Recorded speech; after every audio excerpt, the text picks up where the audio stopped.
Now, they're going to do a G20 summit in Canada, and Canada is now the envy of all the European and obviously the American countries that are in G20, right? Because Canada's financial system did not implode.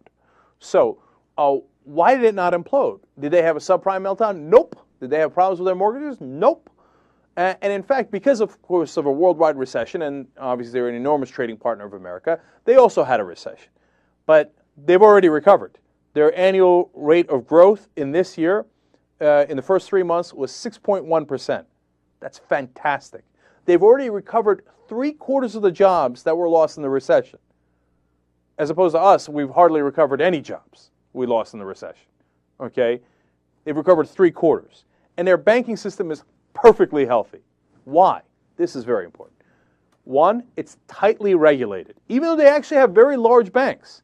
You know, we're worried about large banks here, but I've often said the size isn't necessarily the problem. Yes, it could definitely be a contributing factor, but the real problem is leverage. And point number 2 in Canada, they do not allow leverage like we do. Okay? So, I mean, some banks were just on the books, let alone off the books, were leveraged 30 to 40 to 1. So they're making $40 worth of bets on only $1 that they kind of have in the bank. Well, that's any gambler knows that's a recipe for disaster. And that's what happened to Lehman Brothers, and that's what happened to all the banks here. Well, Canada doesn't allow that. They say if you have $1, you can only bet so much. And it ain't 40, it ain't 30, it ain't necessarily 10. Okay? It's a smarter and safer system. Here's another thing they don't allow. They don't allow you to take mortgages, package them up, and sell them to someone else. Because if you do that, you give incentive to the people giving the mortgages to make crap mortgages. Oh yeah, who cares? You don't have income, you can't really pay it, it's overpriced. I don't care, just sign the damn thing. I'm going to package it together and sell it to this guy, right? That's what we did here in the U.S. Another recipe for disaster. Canada doesn't allow it. If you make the mortgage, you keep the mortgage. All of a sudden, if it's your ass on the line, you're like, let me check your papers again. You're a lot more careful about what kind of mortgages you give out. So now, in every way, Canada's system is more regulation because regulation is needed, as we saw here, and does not encourage more risk. It encourages less risk. So the reason I emphasize this so much is because there is a right way to do this. People always talk about, oh, well, you know, if we just knew what to do, but we don't, nobody could have seen this coming, etc. No. The Canadians saw it coming. They have the right system. Now, is there anything stopping us from doing the same exact things Canada does with their banking system? The answer is yes and no. No, logically, there's nothing stopping us.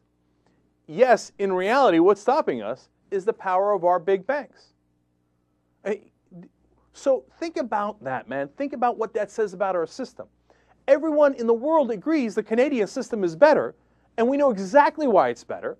And it's not like we didn't know that before. It's not like Bush's administration didn't know that, Obama administration didn't know that. They know it. They all know it. It's not like, whoa, really? Canada's doing that? I didn't know that.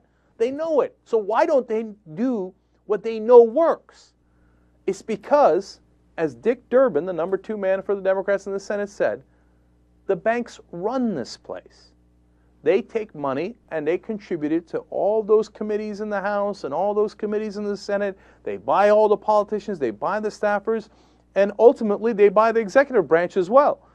So that when we go to do what is logical, what we know works, and Canada is not Botswana, Canada is not the Philippines, it's right next door. If it can work for them, obviously it could work for us. And we don't do it because our system is deeply corrupt. It's bought by the people who are profiting from that. And lo and behold, who got the record amount of bailouts? The bankers did. Who are still taking record amount of risk? The bankers are. Who's making record bonuses off those risks as we speak, even though they crashed the entire economy? The bankers are. And how do they do that? They bought our politicians. There is a right way. We know what the answer is. We're just not doing it. So we've got to put pressure on this system to change so that we do things the right way, not the wrong way. We will always fight for that on this show. That's one of the whole points of this show.